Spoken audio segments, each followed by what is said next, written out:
Hi everyone, আসসালামু আলাইকুম। আপনারা সবাই কেমন আছেন? আশা করি আল্লাহর রহমতে সবাই ভালো আছেন। এইখানে আমি শিম আর আলু সিদ্ধ করে নিচ্ছি, ভর্তা বানাবো। কাঁচামরিচ, পেঁয়াজ, ধনিয়া পাতা এগুলা কেটে কুটে রাখছি। আজকে ভর্তা দিয়ে ভাত খাবো।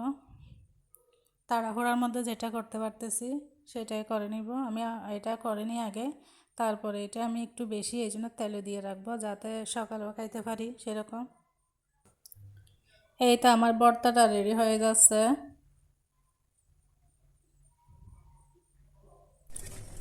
এখানে শিমের বিচি যেগুলো ছিল সেগুলো দিয়ে দিছি। এটা আমার ভর্তা রেডি হয়ে গেছে। এটা আমি তেলের মধ্যে দিব। তেলে দিলে কি হয়, সকালেও খাওয়া যাবে। এখানে ভাতও হচ্ছে। এদিকে আমি শুটকি মাছ রান্না করছি একদম ঝোল দিয়ে।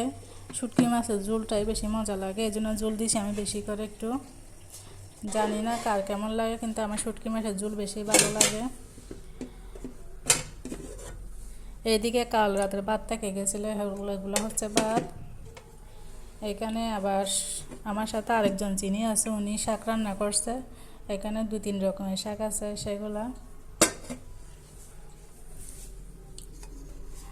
এটা হচ্ছে এটা একদম রান্না করার সময় এরকম করে যে ঢাকনাটা উল্টানো যায় না, একদম বাষ্প জমে যায়। এই জন্য এখানে আমি আবার সকালে চিংড়ি শুটকি দিয়ে লতি রান্না করছি।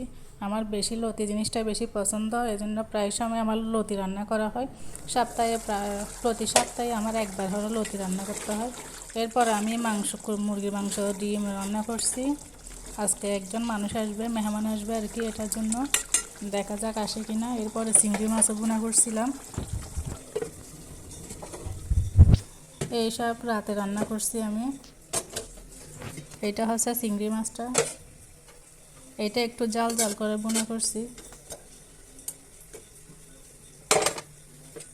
খাইতে কিন্তু অনেক মজা হয়েছে।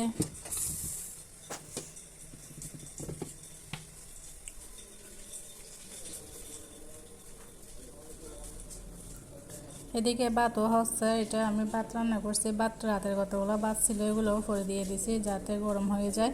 দেখেন বাহিরে অন্ধকার কী পরিমাণ, এখন প্রায় 9টা, সাড়ে 9টা বাজতেছে। আমি বাহিরে ওদিকে ব্যালকনিতে গিয়ে দাঁড়িয়ে আছি। এদিকে চুলায় যে চিংড়ি মাছ দিয়েছি মনে ছিল না, হঠাৎ করে কী জন্য একটা গ্রান আসতেছিল ফোড়া ফোড়া। ওই জন্য আবার দৌড়ে এসে দেখতেছি আমি চিংড়ি মাছগুলো চুলার মধ্যে বসাই রেখে ওদিকে দাঁড়িয়ে আছি। এরকম মন ভোলা হয়ে গেছে আমার, ইদানিং সব কিছু ভুলে যায়, জানি না মন মানসিকতা খারাপ, এই জন্য হয়তো। কিছুদিন আগেও সেরকম হয়ে গেছিলো, আমি চুলার মধ্যে মাছ দিয়ে চলে আসছি, মাছের তরকারি আমার মতো করে আমি মোবাইল দেখতেছিলাম। হঠাৎ করে মানে একদম ধোঁয়া ছুটে গেছে পুরো বাসার মধ্যে। দৌড়ে গিয়ে দেখতেছি ঢাকনা গিয়ে তেল সবগুলো ছিটকা পরে পরে আমার গায়ে পর্যন্ত পড়ছিল, ছিটকা পরে। এখানে আমি পুঁই শাকও রান্না করছিলাম এই শিম বিচি দিয়ে, চিংড়ি মাছ দিয়ে। অনেক দিন পরে, আমার সাধারণত পুঁই শাক ভালো লাগে না এমনিতে, তারপরে আজকে অন্য কোনো শাক পাই না, এই জন্য পুঁই শাক রান্না করছি আজকে। এটা হচ্ছে এর পরের দিনের ভিডিও। লাল মরিচ দিই, হলুদ দিই, ধনিয়া দিই, কাঁচা মরিচ রাতের দিই। বেলা ভিডিও করছি আবার। এমনিতে মজা হয়েছে, অনেকদিন পরে রান্না করছি তো ভালোই লাগছে খাইতে। বোম্বাই মরিচ দিয়ে খাইছি, অনেক শাক ভালো আছে নাকি লাগছে। ফেলে বেলা কানাগুড়া আছে না একদম করতে সব কিছু এলোমেলো, যদি কোনো একটা কাজের মধ্যে ঢুকে যায় তাহলে সব গড়দড় সব কিছু এলোমেলো হয়ে যায়। এখানে আমি কালকে রাতে শুধু ভর্তা দিয়ে খাওয়ার পরে এই শুটকি মাছের তরকারিটা থেকে গেছিলো, এটা আবার গরম দিয়ে রাখছি। এখানে আরেকজনের ভাত চুলাই দিছে যে এটা।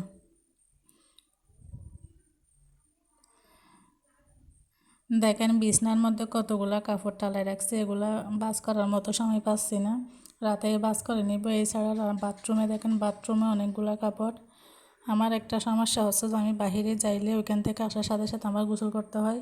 গায়ে যেগুলো কাপড় থাকবে সবগুলো ধুয়ে ফেলবো, এমনকি প্রতিদিনই বোরকা ধুইতে হয় আমার।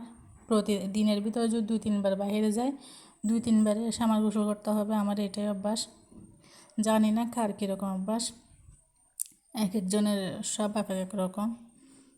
এটাও আমি শুকাতে দিয়ে দিব রাতে ঘুমানোর আগে। এর পরের দিন সকালে দেখেন বাহিরে কত সুন্দর, এখন রোদ নাই, মেঘলা মেঘলা ওয়েদার, খুব সুন্দর লাগতেছে। এইভাবেই কেটে যাচ্ছে দিন, সকাল হচ্ছে রাত হচ্ছে, এইভাবে যাচ্ছে দিন। সবাই ভালো থাকবেন, আল্লাহ হাফেজ, আসসালামু আলাইকুম।